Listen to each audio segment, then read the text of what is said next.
Ciao cara! Ciao caro! Ti hanno concesso il prestito? Sì, ho dovuto fare una terza ipoteca sulla casa, ma stasera giochiamo tutti insieme a Mario Kart World. Che matto che sei! Yeah, Nintendo Switch 2, che bello! I videogiochi costano poco. Aspetta, non chiudere il video. So che sembra una stronzata. GTA 6 a più di 100 euro, Mario Kart a 90, console che invece di calare col tempo aumentano. E intanto il mercato va pure in crisi. Ma che diamine sta succedendo? E soprattutto, perché vi sto dicendo che i videogiochi costano poco? Sì, avete capito bene, i videogiochi costano poco. È un dato di fatto e capisco che molti di quelli che hanno aperto questo video stiano già cercando il tasto dislike, ma vi chiedo solo una cosa, seguitemi fino in fondo, poi se ancora non siete d'accordo vi regalo un biscotto. Prima però chiariamo un punto fondamentale, bisogna saper distinguere tra quello che ci fa comodo e la realtà. Perché anche io sono un videogiocatore,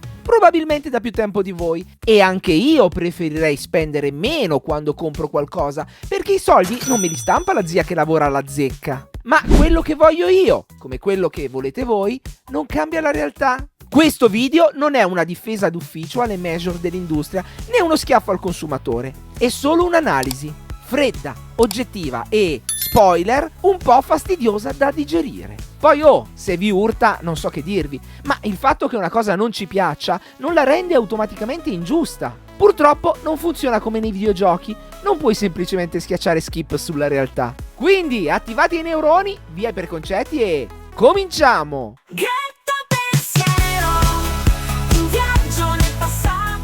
Per capire perché i videogiochi costano poco, vi farò una serie di esempi terra-terra, roba semplice senza grafici a torta aziendali.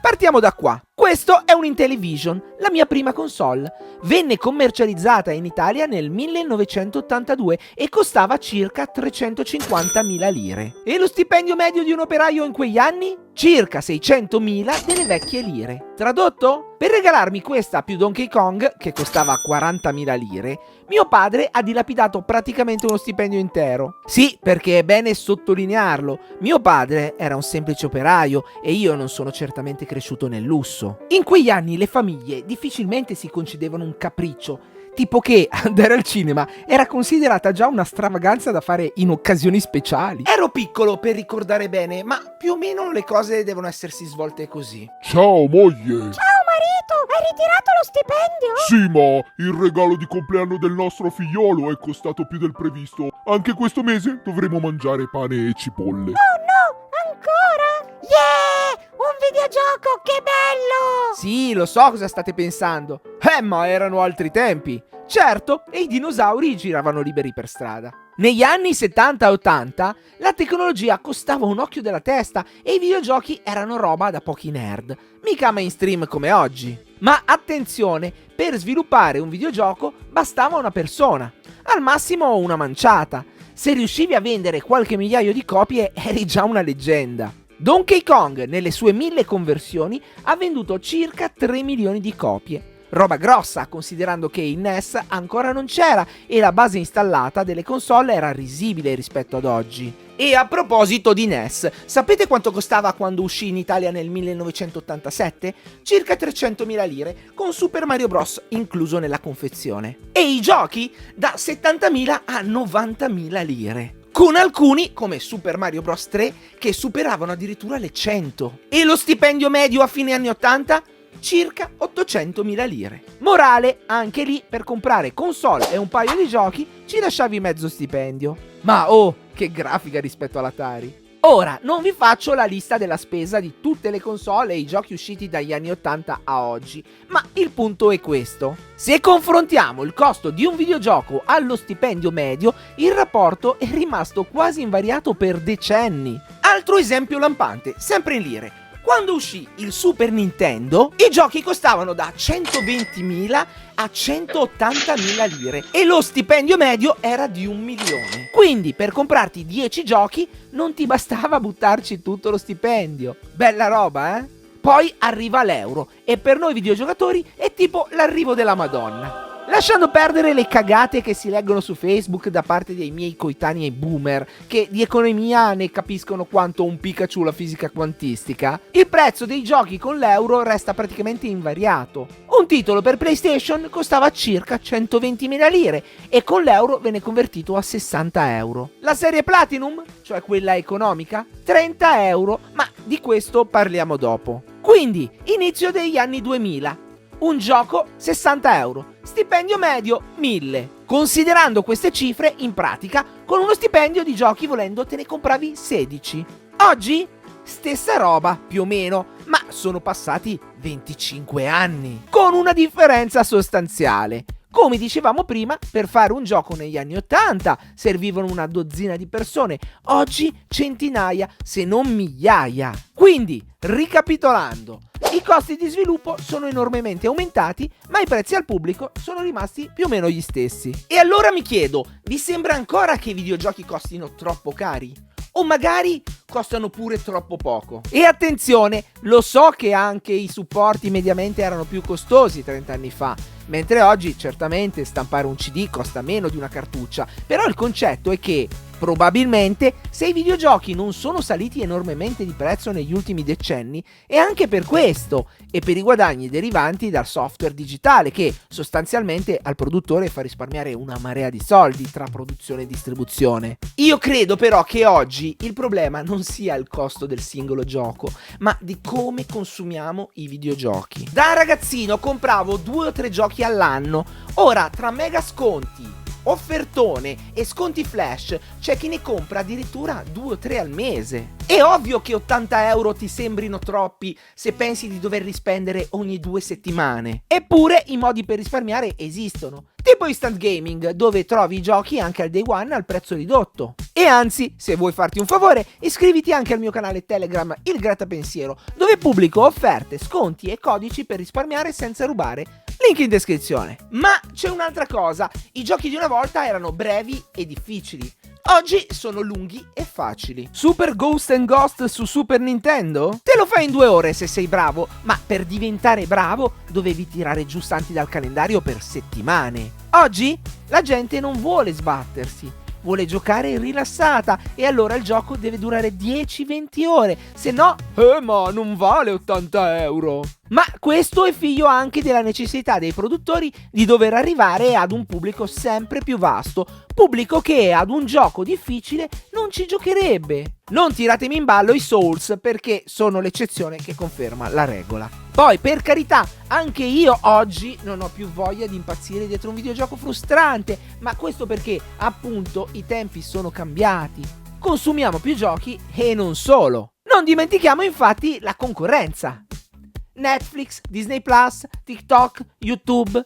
Il tempo libero è quello e ormai devi scegliere tra sparare a un alieno o guardare l'ultima serie coreana sui vampiri depressi. Fino a qualche anno fa non c'era tutta questa scelta in TV. E adesso parliamo dell'elefante nella stanza, i giochi Platinum a cui accennavo prima. Per i più giovani era una serie di titoli PlayStation che veniva scontata, più o meno come oggi tanti giochi vengono ribassati dopo qualche settimana, mese dall'uscita. E non c'erano solo quelli, Persino Nintendo aveva la sua serie Player Choice. Sì, anche Nintendo svendeva i giochi, incredibile! C'era però una differenza con quello che accade oggi. Questi titoli venivano deprezzati seguendo una regolamentazione ben precisa. Per entrare a far parte di queste categorie di giochi economici, un titolo doveva soddisfare alcuni requisiti. Vendere un certo numero ben stabilito di copie e doveva essere passato un certo periodo di tempo dalla sua uscita. Se non si verificavano queste condizioni, il titolo non veniva messo in promozione. Oggi, col cavolo, gli sviluppatori e i grandi reseller, con la bava alla bocca e le pezze al culo, ti buttano giù il gioco a metà prezzo dopo 2 mesi perché hanno bisogno di rientrare nei costi e nelle spese. Così facendo, creano una malsana abitudine. Sappiamo già che se non compriamo al day one, ci basta aspettare poco per prenderlo a 1/3 del prezzo. Ma intanto il produttore ci va sotto e si innesca il circolo vizioso. Certo, mi direte voi, a me da consumatore che mi frega, io voglio spendere meno. E avete ragione, non dico di no. È comprensibile, ma resta il problema che questo meccanismo nuoce all'industria e le software house chiudono. E questo dovrebbe interessarvi perché meno sviluppatori vuol dire meno giochi. Ricapitolando, costi di sviluppo alle stelle, più concorrenza tra giochi, più fonti di intrattenimento possibile in 24 ore rispetto a prima, prezzi bloccati da 20 anni e poi ci chiediamo perché il mercato sta andando a bagno? Mi dispiace per chi non accetta questa realtà, ma no, i giochi non costano cari, non costano tanto, ma soprattutto non costano troppo. Anzi, costano troppo poco. E il fatto che a voi o a me la cosa non piaccia non cambia nulla.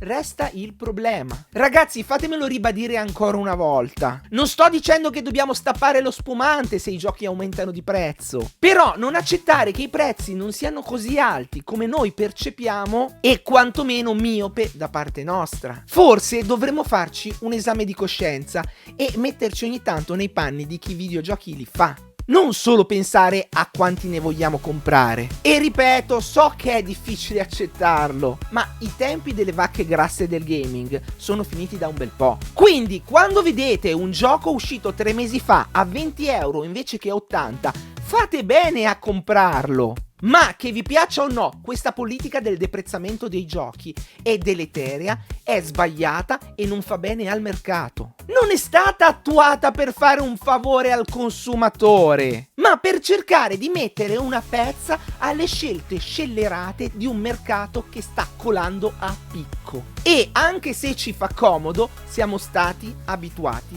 male. Ma non è la fine del mondo, eh? Il mercato non morirà come profetizzano alcuni, si ridimensionerà come tutte le cose. Molte aziende falliranno, molti AAA spariranno e torneranno i giochi a basso, medio budget, più snelli, più gameplay, meno cinematiche. Chi vorrà solo AAA avrà meno da giocare. Punto. Ma magari ti avanza il tempo per finire quella serie Netflix che stai rimandando da mesi. E ora sento già il più furbo della cucciolata che pensa: ma tanto io li scarico pirata. Bravo genio! Tu e altre migliaia di persone come te siete parte del problema. Ed è anche per questo che traducono sempre meno videogiochi nella nostra lingua. Il motivo è ovviamente che siamo tra i paesi con la pirateria più diffusa. Che ne pensate? Sono riuscito a rendere l'idea? Scrivetevi la vostra nei commenti. Se vi piacciono questi video sull'economia dei videogiochi, vi lascio qui di lato un video che ho fatto su quanto costa fare un remake. Ricordate che se volete comprare giochi scontati e in offerta potete trovarli sul mio canale Telegram, il Gretta Pensiero. Lasciate un like, suonate la campanella, iscrivetevi al canale e fate tutte quelle cose lì. Questo è Gretta, questo era il Gretta Pensiero, noi ci vediamo al prossimo video. Gretta Pensiero, un viaggio nel passato.